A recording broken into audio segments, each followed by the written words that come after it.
Dans le cadre de pérenniser les acquis liés à la problématique des jeunes et de l'enfant, l'État du Sénégal a mis sur pied plusieurs mécanismes pour répondre aux besoins de l'enfant. C'est dans ce sens que l'UNICEF a initié un dialogue de haut niveau axé sur la réalisation des droits de l'enfant.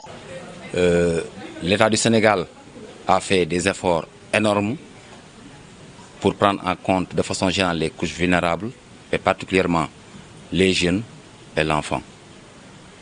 Et plusieurs mécanismes ont été établis et consacrés par l'État, parmi lesquels on peut citer le programme national de bourse de sécurité familiale, la carte d'égalité des chances et également une stratégie pour prendre en compte, une stratégie qui date de 2013 pour prendre en compte la problématique de l'enfance.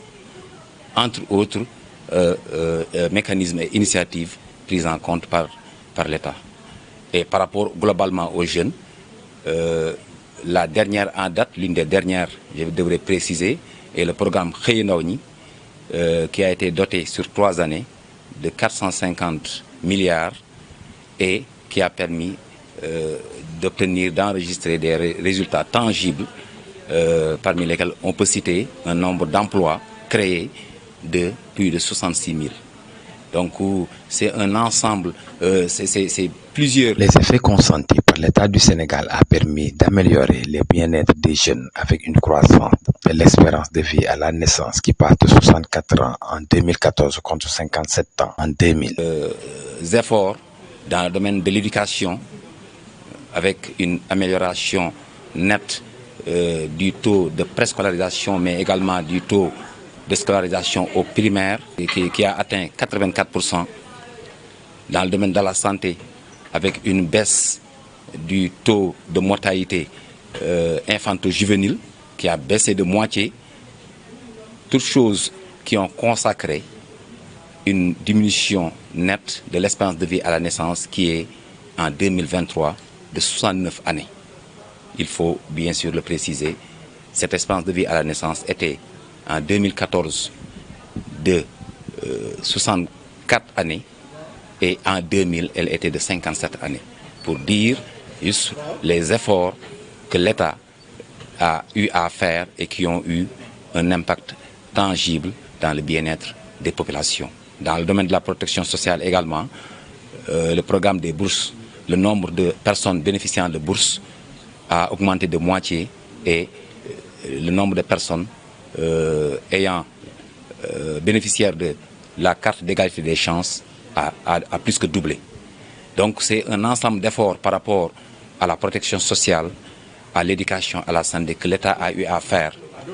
Il faut également préciser, et c'est important, de rappeler que ce travail, cette orientation de l'État a eu l'écho favorable auprès des partenaires qui, depuis le début de la mise en œuvre du PSE, accompagnent particulièrement les couches vulnérables et l'enfance, mais également de façon générale les politiques publiques.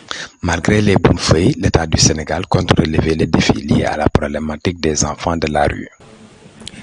Tout à fait. Cette problématique, comme on l'a dit, il y a eu certaines contraintes qui sont toujours là. Mais un pays évolue avec une société, avec certaines mentalités, et un des freins majeurs est relatif à la prise un des freins majeurs par rapport à la prise en compte des couches vulnérables et des enfants revêt une dimension sociétale. C'est la raison pour laquelle le Sénégal s'y est très trop pris pour prendre en compte l'enfance et la petite enfance particulièrement. 2 points par rapport à cet indicateur, c'est énorme, on se rappelle.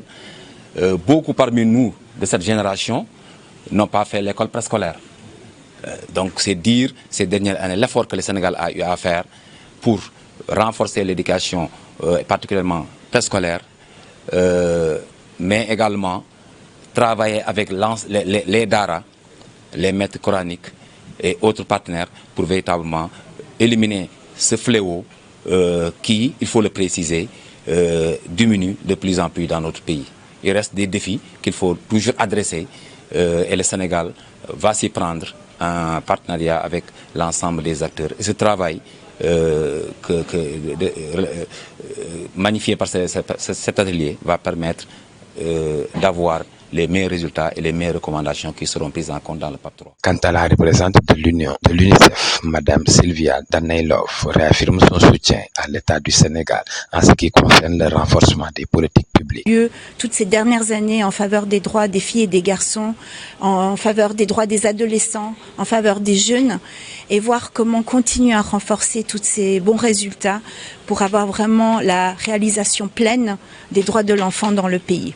L'UNICEF accompagne les autorités depuis plus de 65 ans et nous sommes heureux, avec beaucoup d'autres partenaires au développement, la société civile, de faire partie de cette belle initiative. Nous savons que le plan Sénégal émergent a laissé une place très forte aux enfants, adolescents et jeunes. Nous savons qu'il faut encore davantage investir des ressources.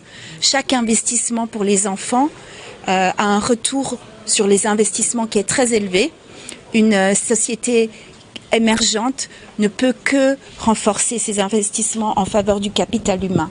Donc toutes les initiatives dans les domaines et les secteurs de la santé, la nutrition, l'eau, l'assainissement, l'éducation et surtout aussi la protection des enfants sont essentielles.